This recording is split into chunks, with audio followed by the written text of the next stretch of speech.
নিযুক্ত করলেন, যারা প্রধান বানায়া দিলেন আসিম ইবনে সাবিত রাদিয়াল্লাহু তাআলা আনহুকে। রাসূল বললেন, তোমরা যাও, এরপরে সেখানে গিয়ে তোমরা কোরআন তেলাওয়াত তাদেরকে শিখায়া দিবা। এরপর তারা রওনা দিয়ে দিলেন। অন্যান্য আনসারী সাহাবীরা তারা যেন একটু একটু করে হিংসায় জ্বলে পড়তে লাগলো। এই সকল সাহাবায়ে কেরাম এতদিন পর্যন্ত রাসূলের খেদমত করেছে, কিন্তু আজকে তারা রাসূলের অনুমতি ক্রমে আল্লাহর দ্বীন প্রচারের জন্য রওনা দিয়েছে। এর চেয়ে বড় জীবনের সৌভাগ্যবান হতে পারে না, এর চেয়ে বড় সৌভাগ্য আর কিছু হতে পারে না।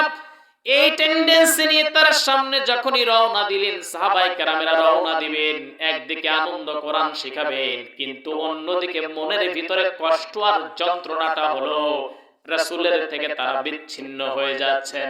রাসূলকে সাহাবায়ে কেরাম চোখের দেখা না দেখলে পাগল পারা হয়ে যেতেন। সুবহানাল্লাহ বলতে পারেন না? সাহাবায়ে কেরামেরা যখন রাসূলকে যদি না পেতেন পাগল পারা হয়ে যেতেন। এইবার সাহাবায়ে কেরাম যেই কাজটা করলেন, চোখের পানি ফেলে ফেলে বিদায় নিচ্ছেন, আর একজন ডেকে বলে, ইয়া রাসূলুল্লাহ, একদিকে আনন্দ, আমরা কোরআন শিখানোর জন্য যাচ্ছি, এটা আনন্দ, কিন্তু অন্যদিকে কষ্টের বিষয়টা হলো নবীজি শুনেন, আপনার থেকে আমরা বিচ্ছিন্ন হয়ে যাচ্ছি, নবীজি মনে হয় আপনাকে আর পাবো না।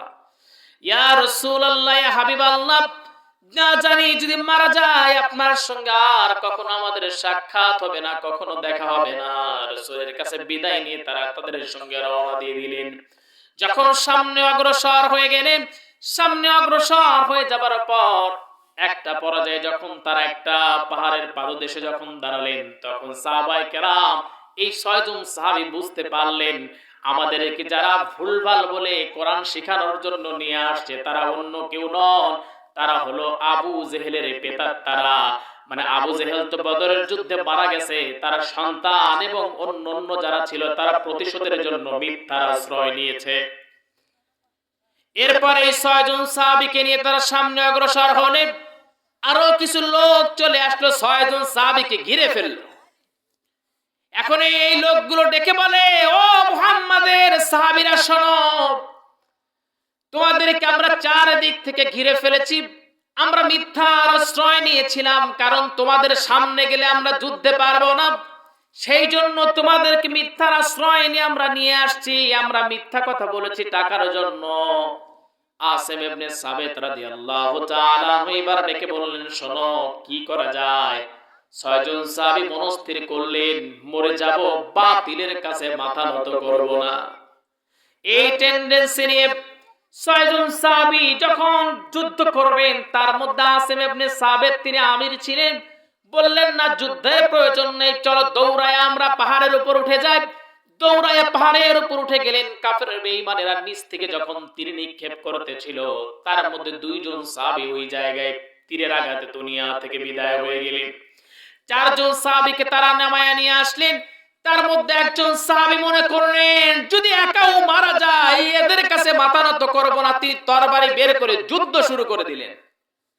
হঠাৎ করে একটা তীর সে তার বুকের ভিতরে বিঁধে গেল, তিনি দুনিয়া থেকে বিদায় হয়ে গেলেন। 3 জন সাহাবী ওই জায়গায় শহীদ হয়ে গেলেন। এরপর আর 3 জন সাহাবী রইলেন।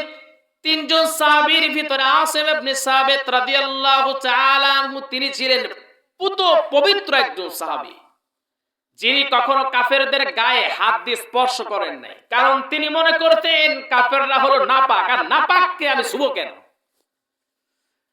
এই চিন্তা করলেন। কিন্তু কাফের বেঈমানদের টার্গেট ছিল এই আসিম ইবনে সাবিত। অনেক কাফেরদেরকে বদরের যুদ্ধে হত্যা করেছিল, তাদের সন্তানেরা, তাদের মেয়েদের টার্গেট হলো আসিম ইবনে সাবিতের কল্লা কাটবা, এরপরে ওর মাথাটা ফাড়বা, মাথার যে খুলি আছে এই খুলিটা নিয়ে আসবা, এই জায়গায় আমরা মদ ঢেলে এই মাথার খুলিতে মদ পান করব। জোরে কোন নাউজুবিল্লাহ।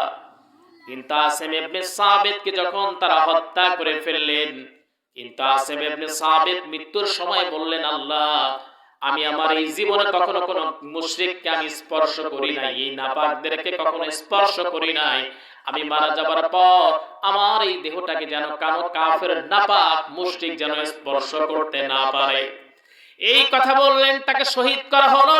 কি আজব ব্যাপার, কাফের বেঈমানেরা তরবারি নিয়েছে, আসিম ইবনে সাবিতের কল্লাটা কাটবেন, মাথাটা ফাড়বেন, মাথার খুলিটা বের করবেন, কিন্তু হঠাৎ করে কোথাও থেকে যেন মৌমাছির চাক চলে আসছে।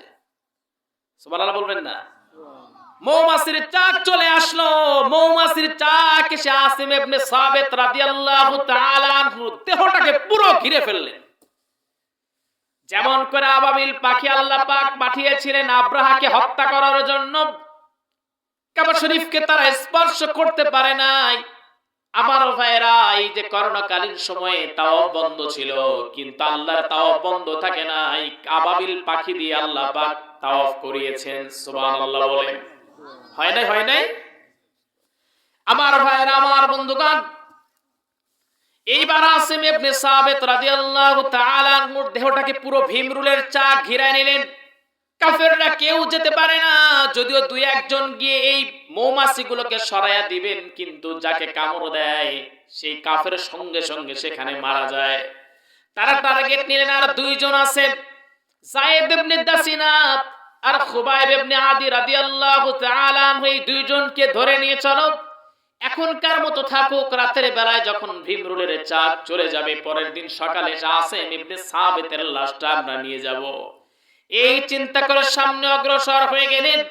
কিন্তু কি আজব ব্যাপার, আকাশে কোনো মেঘ ছিল না। হঠাৎ করে রাতের বেলায় আকাশে এমন মেঘ জমলো, আকাশে যখন এমন করে যখন মেঘ জমলো, এমন মেঘ পড়ে গেল, এমন মেঘ জমলো, বৃষ্টি শুরু হলো, এমন বর্ষণ শুরু হলো, বর্ষণের চোটে এমন বন্যা হলো, বন্যার চোটে পরের দিন কাফের বেঈমানেরা গিয়ে দেখতে পেলেন আসিম ইবনে সাবিত রাদিয়াল্লাহু তাআলা আনহু তার লাশটা নাই, কোথাও যেন চলে গেছে। সবাই খুঁজতে লাগলেন, কোথাও পেলেন না। আসিম ইবনে সাবিত রাদিয়াল্লাহু তাআলা আনহু তার লাশটাকে খুঁজতে লাগলেন, কিন্তু কোথাও পাওয়া যায় না। আল্লাহ রাব্বুল আলামিন আসিম ইবনে সাবিত রাদিয়াল্লাহু তাআলা আনহুর লাশটাকে গায়েব করে দিয়েছেন, কিন্তু আজ পর্যন্ত কোথাও আমি পাই নাই তার লাশটা কোথায়। না আসমানে আল্লাহ উঠিয়ে নিয়েছেন, না জমিনে আছে, এটা আমি পাই নাই। সুবহানাল্লাহ বলতে পারেন নাই?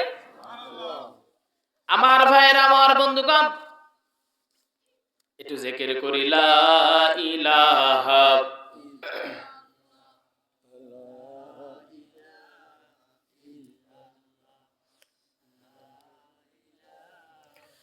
লা ইলাহা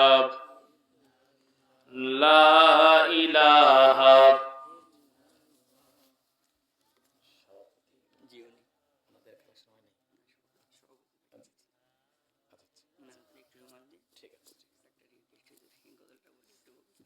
লা ইলাহা লা ইলাহা ইল্লাল্লাহু ইল্লাল্লাহু ইল্লাল্লাহু ইল্লাল্লাহ লা ইলাহা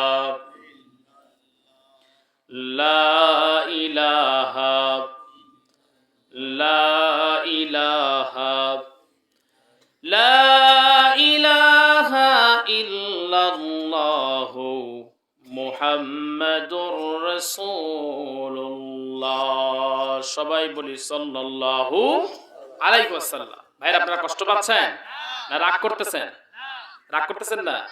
আচ্ছা, আজকের প্রোগ্রামের সভাপতি এবং সহসভাপতি, সভাপতি সাহেব আছেন? বলনি দেবে না ওমর, বলনি দেবে না হামজা তারিক, খালিদ বিজয়ী সমর, প্রভু তুমি বলেছ রাসূল দেবে না,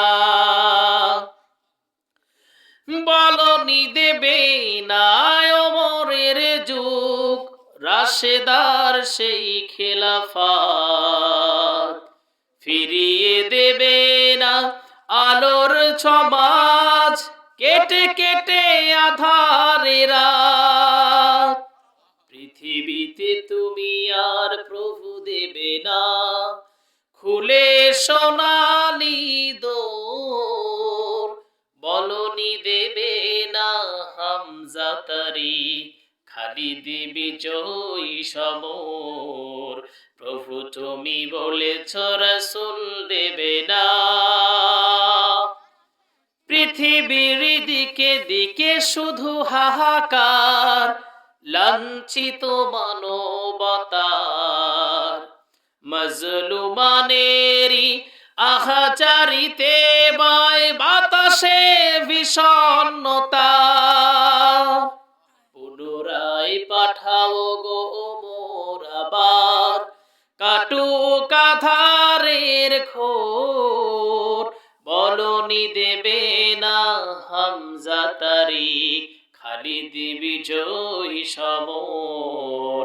প্রভু তুমি বলেছ রাসূল দেবে না।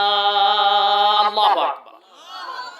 আমরা তো আল্লাহ পাক বলছেন যে নবীর সিলসিলাটা বন্ধ হয়ে গেছে, কিন্তু ওমরের সিলসিলা তো বন্ধ এখনো হয় নাই। অতএব এমন একজন ওমর পাঠায়া দেন যিনি আমার ফিলিস্তিনের পাশে দাঁড়াতে পারবে, এমন একজন ওমর পাঠায়া দেন যিনি বাংলাদেশে ইসলামী আন্দোলন প্রতিষ্ঠিত হতে সহযোগিতা করবে। সবাই বলেন আল্লাহুম্মা আমিন।